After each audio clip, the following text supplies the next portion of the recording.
रंजिश.com।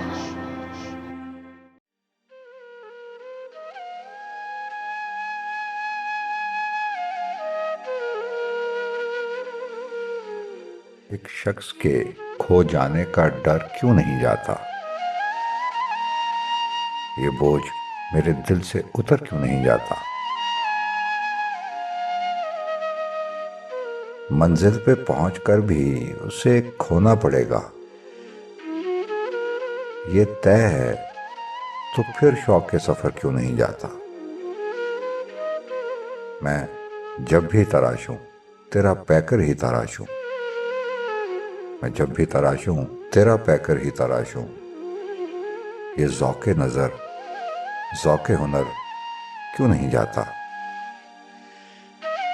ये वक्त मुझे तुझसे जुदा कर तो रहा है, ये वक्त इसी वक्त ठहर क्यों नहीं जाता? एक शख्स के खो जाने का डर क्यों नहीं जाता? ये बोझ मेरे दिल से उतर क्यों नहीं जाता?